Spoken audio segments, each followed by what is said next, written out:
Most Buddhist paths require countless lifetimes of slow, grueling purification to reach nirvana. But there is another way, a secret, accelerated route promising full enlightenment in a single lifetime. It is incredibly fast and highly dangerous. Imagine a space outside of time, a glowing geometric mandala. Here, the 14th Dalai Lama sits in deep reverence before the historical Buddha, ready to receive an ancient transmission. The Dalai Lama offers a stark warning. To attempt this rapid path without proper guidance is like a small child trying to ride an unbroken horse. The sheer power of the practice can easily crush you.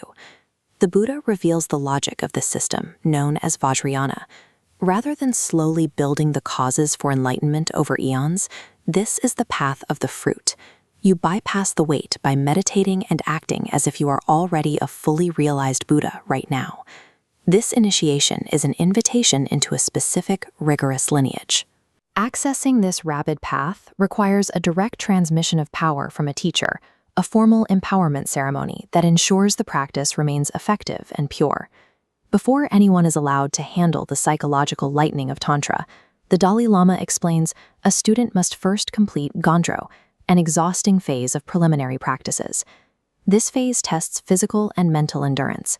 Practitioners spend months completing tens of thousands of full-body prostrations, repeatedly throwing themselves flat against wooden boards. This physical punishment has a precise psychological target. It is designed to aggressively break down the practitioner's ego while building an immense, unshakable foundation of altruistic compassion for all living beings. If a student bypasses this grueling foundation, the intense mental energy generated in the next stages of Tantra wouldn't liberate them. It would destroy their mind. The Buddha introduces the radical core engine of Vajrayana. Instead of suppressing worldly passions, aversions, and desires like other traditions do, the practitioner actively uses those raw, volatile emotions as the fuel to propel their awakening. This is achieved through deity yoga.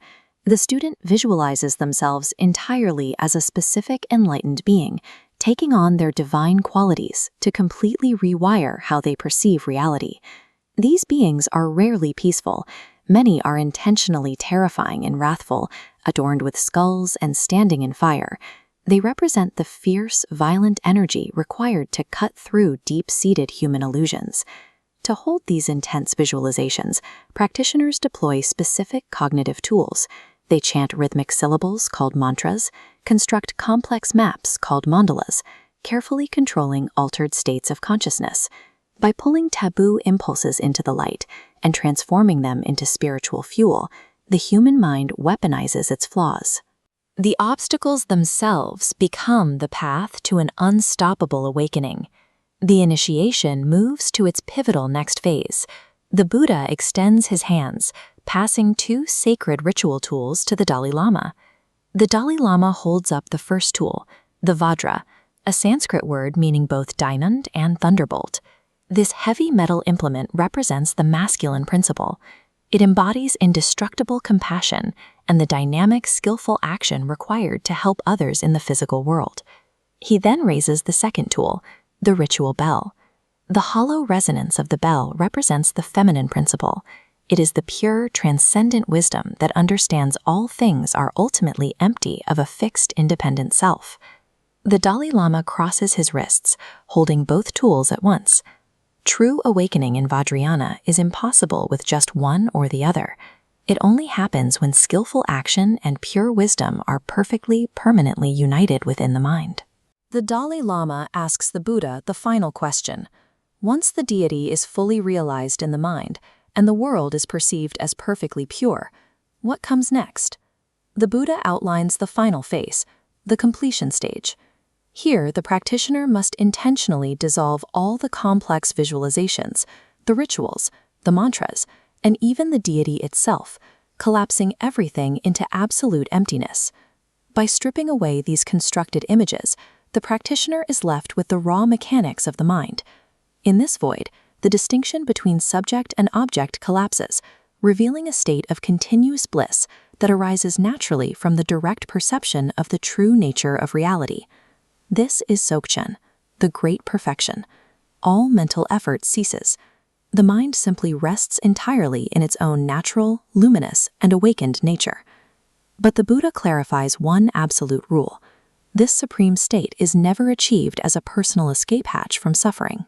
It is attained solely to gain the unhindered, omniscient ability to compassionately help every living being in the universe. The initiation is complete. The Buddha dissolves into light and merges directly into the Dalai Lama, realizing the ultimate esoteric truth. The guru and the disciple now share a single, indistinguishable mind. The Dalai Lama turns to us, his expression warm and entirely present in the modern world. He presents Vajrayana as a rigorous, living discipline of the psyche. This specific framework for internal transformation survives today because it is passed down through a physical chain of practitioners, from teacher to student, ensuring the method remains a practical tool for awakening. This lineage-based transmission safeguards the purity and effectiveness of the teachings, ensuring that the same spiritual sparks passed between masters in medieval India are still available to practitioners in the 21st century. This entire secret system, with all its fierce deities and demanding rituals, exists for one reason: to awaken the indestructible, diamond-like potential that already resides inside your mind, right now.